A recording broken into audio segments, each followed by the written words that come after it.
दोस्तों, क्या आपको पता है कि इस दुनिया को जीतने की शक्ति आपके अंदर मौजूद है। कौन सा काम ऐसा है जो आप नहीं कर सकते? आप सब कुछ कर सकते हैं। दुनिया की हर वो चीज जो आप चाहते हैं वह आपको मिल जाएगी। जिस चीज की आप कामना करेंगे वह आपके पास होगी। और इस सब के लिए आपको अलग से कुछ भी नहीं करना है। बाहर से कहीं कोई जादू की चीज आपको लेकर नहीं आना है, ना ही आपको ऐसी कोई जादू की छड़ी लेनी है। आपको अलादीन के चिराग की भी कोई जरूरत नहीं है। अलादीन के चिराग की शक्ति तो पहले से ही आपके अंदर मौजूद है। बस जरूरत है आपके अंदर छिपी हुई उस शक्ति, उस पावर्स को पहचानने की, उस शक्ति को बाहर लाने की। इस वीडियो को देखने के बाद आपको किसी और मोटिवेशनल वीडियो को देखने की भी आवश्यकता नहीं पड़ेगी। आज से आप अपने मोटिवेटर खुद बन जाएंगे और दूसरों को भी मोटिवेट करने लगेंगे। तो दोस्तों, वीडियो को पूरा अंत तक देखें, जरा भी स्किप ना करें। आज इस वीडियो के जरिए हम यही कोशिश करेंगे कि आपके अंदर छिपी हुई वह शक्ति, वह पावर जो आज तक आप नहीं देख पाए, आपको आपकी उस ताकत का एहसास हम आपको करा दें। और आज इस ताकत को जानने के बाद आप कुछ ही दिनों में अपने अंदर एक जादुई परिवर्तन देखने वाले हैं। और उस परिवर्तन को आप इस वीडियो को अंत तक देखते देखते ही स्वयं महसूस करेंगे कि हाँ, बिल्कुल सही में आप उससे कहीं ज्यादा ताकतवर हैं जितना आप अपने आप को समझते हैं, जानते हैं। दोस्तों, आप इस वीडियो को देख रहे हैं तो यकीन मानिए आप अपने जीवन का स्तर बदलने की राह पर चल पड़े हैं। यदि आपको 1% का भी विश्वास है कि अवचेतन मन आपका जीवन बदल सकता है, तो उस 1% विश्वास को सही दिशा दिखाकर बड़ा करने की जरूरत है। मैं दावे से कह सकता हूं कि आपका जो भी लक्ष्य होगा उसे पाने में आप जल्दी ही सफल हो जाएंगे। दोस्तों, आइए पहले जानते हैं कि चेतन मन और अवचेतन मन क्या होता है। ये कौन सी शक्ति है? दोस्तों, रोजाना के कुछ काम ऐसे होते हैं जिन्हें करने में हमें ज्यादा मेहनत नहीं करनी पड़ती, या यूं कहें कि दिमागी मेहनत नहीं करनी पड़ती। कुछ काम जैसे कि रोज ब्रश करना, मुंह धोना, खाना पीना आदि। अब आप सोच रहे होंगे कि ये भी क्या कोई बहुत बड़े काम हैं जिनके लिए कोई मेहनत लगे।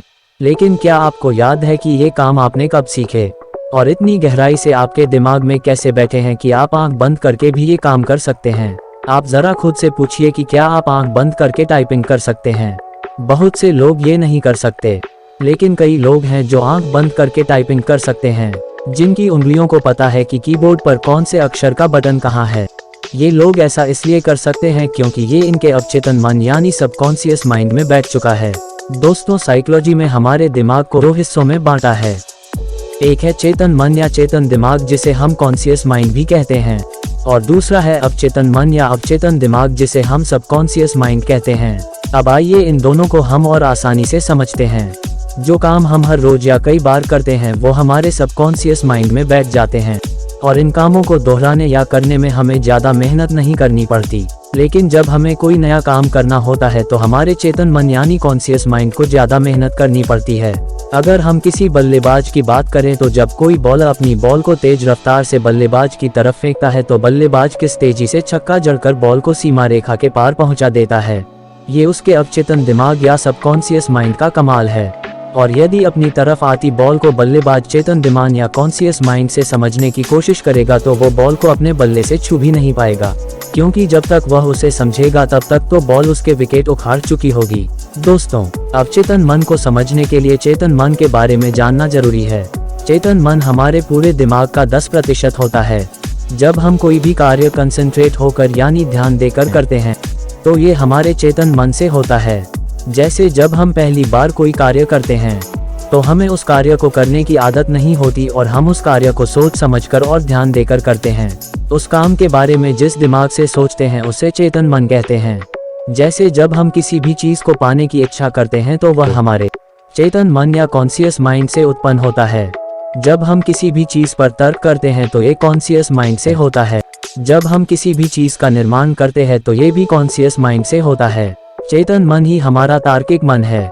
आप इस समय जो यह वीडियो देख रहे हैं, जो कुछ भी सोच रहे हैं, चीजों का आकलन कर रहे हैं, ये सारे क्रियाकलाप चेतन मन द्वारा कर रहे हैं। आपका चेतन मन चीजों के बारे में सही होने या गलत होने का तर्क कर सकता है और उसी के आधार पर किसी बात का विरोध कर सकता है या उससे सहमत हो सकता है, किसी विषय पर चिंतन कर सकता है। जबकि हमारा अवचेतन मन अर्थात अतार्किक मन या दिमाग हमारे दिमाग का 90% भाग होता है। जब हम कोई भी कार्य करते हैं जिसमें हमारी पहले से आदत हो गई होती है तो उसके लिए हमें सोचने की जरूरत नहीं पड़ती। हमारा सब काम अपने आप होता है। तो ये हमारे सबकॉन्शियस माइंड से होता है। जैसे जब हम साइकिल चलाना सीख जाते हैं तो हमें सोचना नहीं पड़ता कब ब्रेक लगाना है, हमारा अवचेतन मन अपने आप सब करता है। जब हम किसी भी बात पर विश्वास कर लेते हैं तो यह विश्वास हमारे सबकॉन्शियस माइंड में बैठ जाता है। हमारे माइंड में जो इमोशंस और फीलिंग आती है, ये हमारे सबकॉन्शियस माइंड से आती है। जब हम किसी भी चीज़ को ज़्यादा दिन तक याद रखते हैं तो ये हमारे सबकॉन्शियस माइंड में स्टोर हो जाता है। अचेतन मन के अंदर हमारे पैदा होने से अब तक की सारी घटनाएं स्टोर हैं। भले ही वो हमें इस समय याद नहीं है, वह हमारी सक्रिय मेमोरी का हिस्सा नहीं है। हमारे सबकॉन्शियस माइंड की पावर बहुत ही अधिक और अद्भुत है। अगर हम कोई भी कार्य करना चाहते हैं तो हमें बस अपने अवचेतन मन को बता देना है, तो हमारा अवचेतन मन उस कार्य को अपने आप कर देता है। सबकॉन्शियस माइंड किसी भी बात का विरोध नहीं करता, ना ही कोई सवाल पूछता है। अवचेतन मन सोचने का काम नहीं करता, वह तो बस आपकी भावनाओं से भरे विचारों को सच करने का काम करता है। इसीलिए तो कहते हैं जैसा सोचोगे वैसे ही बन जाओगे। दोस्तों, आइए इसे कुछ उदाहरणों से समझते हैं। एक बार एक बच्चा जो ना जाने कैसे एक स्थान पर खड़ी ट्रक के पहिए के नीचे आ गया। उसकी मां ने मदद के लिए बहुत आवाज दी किंतु आसपास कोई नहीं था। उस मामूली सी महिला ने अकेले ट्रक को उठा लिया तथा अपने बच्चे को बाहर निकाल लिया। भला ये कैसे हुआ? उस महिला में इतनी अधिक ताकत कहां से आ गई? सामान्य अवस्था में वह महिला उस ट्रक को उठाना तो दूर शायद हिला भी नहीं सकती थी। जब उसे कोई बाहरी मदद नहीं मिली तो उसके सबकॉन्शियस माइंड की पावर जागृत हुई। उसे बस इतना पता था कि उसका बच्चा उसे जीवित चाहिए। माँ की ममता जो अपने बच्चे के लिए अवचेतन मन में दबी रहती है, उस वक्त जाग गई और वह महिला वह सब कर गई जिसे वह सामान्य अवस्था में नहीं कर सकती थी। दोस्तों, इस उदाहरण से हमें पता चलता है कि हमारा सबकॉन्शियस माइंड असामान्य परिस्थितियों में हमें सुपरनैचुरल पावर भी दे सकता है। जैसा कि उस महिला में कुछ समय के लिए एकदम विषम परिस्थितियों में वो शक्ति आ गई और उसके बल पर उसने अपने बच्चे को बचा लिया। इस तरह के कई उदाहरण हम अपने आसपास और अगल बगल की दुनिया में देख सकते हैं। पक्का इस शरीर तथा शरीर के सिस्टम चलाने वाला आपका अवचेतन मन ही है। किसी बीमारी को ठीक करने से लेकर आपके असंभव से लगने वाले सपनों को पूरा करने की पावर आपके अवचेतन मन सबकॉन्शियस माइंड में है। दोस्तों, देखते हैं कि हमारा चंचल मन हमारे अवचेतन मन सबकॉन्शियस माइंड को किस तरह से प्रभावित करता है। दोस्तों, अक्सर हम देखते हैं कि हमें जिस काम को करने के लिए मना किया जाता है, हमारा मन वही करने को उत्सुक होता है। ऐसा इसलिए क्योंकि मन का स्वभाव ही उत्सुकता है। मन बहुत चंचल होता है, उसे नई चीजें करना या सीखना अच्छा लगता है और गलत चीजें करने और सीखने में आसान भी होती हैं। और मानव स्वभाव आसान काम को करने की ओर आकर्षित होना है। मन की इसी चंचलतावश हम कई बार गलत आदतें ग्रहण कर लेते हैं। उदाहरण के लिए, यदि हम अपने क्रोध करने की आदत को देखें या अन्य किसी बुरी लत के बारे में सोचें, तो ये आदत कुछ दिनों में तो बनी नहीं होगी। इसे लत बनने में समय लगा होगा और अब इससे छुटकारा पाना हमारे लिए मुश्किल हो गया है। तो इसे बदलने के लिए हम सिर्फ सेल्फ टॉक का प्रयोग करके कंट्रोल नहीं कर पाएंगे। सबसे पहले हमें अपने मन की गहराई में जाकर अपने नकारात्मक विचारों से मुक्ति पाने के लिए अपने अवचेतन मन सबकॉन्शियस माइंड को दोबारा से प्रोग्राम करना होगा। तो स्वयं के साथ तर्क करके अपने चेतन मन को शांत करना होगा। जब हमारा चेतन मन शांत होता है तभी अवचेतन मन जागता है, और यही वह समय है जब हम अपने अवचेतन मन में नए विचारों के बीज डाल सकते हैं। अर्थात अपनी बुरी आदतों को छोड़ने के लिए अपने अवचेतन मन को प्रोग्राम कर सकते हैं। अर्थात हम अपने अवचेतन मन को बता सकते हैं कि हमें क्रोध के बजाय प्रेम से काम लेना चाहिए, या सिगरेट पीना स्वास्थ्य के लिए हानिकारक है, या सिगरेट पीने से कुछ लोगों के फेफड़ों में कैंसर होते हुए भी देखा गया है, इसलिए हमें सिगरेट नहीं पीना चाहिए। दोस्तों, आइए अब जानते हैं कि हम अपने अवचेतन मन को किस समय पर सही विचार दें। दोस्तों, अवचेतन मन को सक्रिय करने के लिए चेतन मन का शांत होना अति आवश्यक है। अब प्रश्न उठता है, चेतन मन कब शांत होता है और अवचेतन मन कब सक्रिय होता है? दोस्तों, इसके लिए दो समय बहुत अच्छे हैं। एक तो हमारे सोने का समय, दूसरा हमारे जागने का समय। दोस्तों, हमारे सोते समय हमारा चेतन मन शांत और अवचेतन मन सक्रिय हो जाता है। जब तक हमारा चेतन मन शांत नहीं होता तब तक हमें नींद नहीं आती है। तो अपने अवचेतन मन को अच्छे विचार और संदेश देने के लिए उत्तम समय अर्धसुसुप्ता अवस्था या कह लीजिए सोने से जस्ट पहले का समय है। बस यही वह समय है जब आपको अपने अवचेतन मन को विश्वास दिलाना है कि आप बहुत ही स्मार्ट हैं, आपकी याददाश्त बहुत अच्छी है, आप बहुत धनवान हैं, आपके पास किसी चीज की कोई कमी नहीं है, आप शांत मन वाले हैं, आपको बिल्कुल भी क्रोध नहीं आता है, आप पूरी तरह स्वस्थ हैं, और दोस्तों, और जो कुछ भी आपके गोल हैं उन्हें आपको इसी समय अपने अवचेतन मन को बताना है। उसे विश्वास दिलाना है कि आप अपना गोल गेन कर चुके हो। यही सत्य है। और इसी तरह दोस्तों, जब हम सुबह को जागते हैं तो उस समय भी हमारा चेतन मन शांत होता है और लगभग 10 मिनट तक हमारा अवचेतन मन सक्रिय रहता है। अब दोस्तों, हमें पुनः वही करना है जो रात्रि में सोते समय हमने अपने अवचेतन मन को विश्वास दिलाया था। वही विचार पुनः अपने अवचेतन मन को बताएं। तो इस तरह से जब हमने रात्रि में अपने अवचेतन मन को कुछ विचार दिए तो वह विचार सारी रात के लिए हमारे अवचेतन मन के विचार बन गए। और अब जब सुबह जागने के समय हम पुनः अपने अवचेतन मन को वही विचार दे रहे हैं तो सारे दिन के लिए हमारे अवचेतन मन के पास कुछ विचार बन गए हैं। इस तरह से रात और दिन दोनों में ही हमारे अवचेतन मन के पास हमें श्रेष्ठ बनाने के विचार होंगे और हमारा अवचेतन मन उन विचारों को सच करने के लिए काम करता रहेगा और हमारे विचार साकार होने लगेंगे। दोस्तों, यदि हम किसी एक विचार को इसी तरह रात और दिन अपने अवचेतन मन को लगातार 21 दिन तक किसी एक विचार के सत्य होने का विश्वास दिला देते हैं, उसे विश्वास दिलाना है कि लोग आपको आपकी सफलता के लिए मुबारकबाद दे रहे हैं, तो निश्चित रूप से ही हमारा अवचेतन मन सबकॉन्शियस माइंड उस विचार को सत्य साकार करने में लग जाता है। दोस्तों, ऐसा आप दिन में भी कर सकते हैं।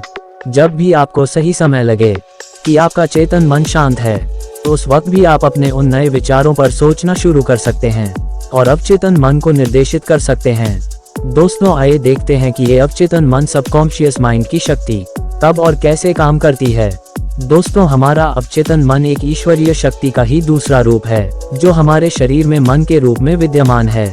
इस संसार में जिन भी चीजों का आविष्कार या आविर्भाव हुआ है, सबसे पहले वह किसी की कल्पना में हुआ है। किसी के मन में वह बात आई है, किसी ने उस आविष्कार या वस्तु के बारे में सोचा है। चाहे वह बिजली का आविष्कार हो या हवाई जहाज का आविष्कार हो, चाहे वह रेडियो का आविष्कार हो या इंटरनेट, और चाहे मोबाइल का आविष्कार हो, ये सभी पहले किसी के मन की एक परिकल्पना रहे हैं और जो बाद में परिकल्पना से साकार रूप में परिवर्तित हुए हैं। तो दोस्तों, हमें भी अपने अवचेतन मन को एक परिकल्पना देनी है। हमारे अवचेतन मन की शक्ति भी तभी काम करती है जब हम अपने अवचेतन मन को एक परिकल्पना देकर या अच्छे विचार देकर या अपने द्वारा दिए गए निर्देशों की बातों पर विश्वास दिलाने में कामयाब हो जाएंगे कि यही सत्य है। क्योंकि हमारा अवचेतन मन कोई तर्क नहीं करता है, वह झूठ और सत्य में फर्क नहीं करता है। वह तो बस आपकी बातों को सही मानकर अपना कार्य करना शुरू कर देता है और जो कुछ भी आप चाहते हैं, आपका अवचेतन मन उस क्षेत्र में आपको सफल बनाने के लिए कार्य प्रारंभ कर देता है। ये सारा खेल विश्वास दिलाने का है। यदि हम अपने अवचेतन मन को विश्वास दिलाने में कामयाब हो जाते हैं तो वह हमें हमारे सपने साकार करने में मदद करने लगता है। दोस्तों, सबकॉन्शियस माइंड को जागृत करने के लिए हम क्या करें? 1. दोस्तों, अपने सबकॉन्शियस माइंड या अवचेतन मन को जागृत करने के लिए हमें प्रतिदिन शीशे के सामने खड़े होकर अपने आप से 10 मिनट तक बात करनी चाहिए। 2. अकेले में अपने आप से बात करें। 3. प्रतिदिन 10 से 15 मिनट तक ध्यान करें। 4. संकुचित विचारों को त्याग कर नए विचारों को अपनाएं। 5. हम जो कुछ भी बनना चाहते हैं उसी तरह का जीवन जीना शुरू करें और उसे व्यवहार में लाएं। 6. नकारात्मक विचारों को किसी भी तरह से अपने पास ना आने दें। हमेशा सकारात्मक सोचें, सकारात्मक व्यवहार करें। 7. गाली देना, दूसरों पर क्रोध करना, दूसरों की आलोचना करना, दूसरों की चुगली करना बंद कर दें। 8. किसी काम को ना करने के बहाने बनाना छोड़ दें। 9. किसी भी काम को करने में अपनी पूरी क्षमता से कार्य करें। तो दोस्तों, मुझे यकीन है ये वीडियो आपके जीवन को सकारात्मक विचारों से भर देगी। आप आज से ही एक सफल व्यक्ति की तरह से जीवन जीना प्रारंभ कर देंगे और अपने अवचेतन मन को विश्वास दिला देंगे कि आप एक सफल व्यक्ति हैं, ताकि आप वास्तविक जीवन में भी एक सफल व्यक्ति बन सके। मेरी शुभकामनाएं आपके साथ हैं। दोस्तों, यदि यह वीडियो किसी भी तरह से आपको अच्छी लगी हो तो प्लीज मेरे चैनल को सब्सक्राइब करें और वीडियो को लाइक कमेंट अवश्य करें। जय हिंद, जय भारत।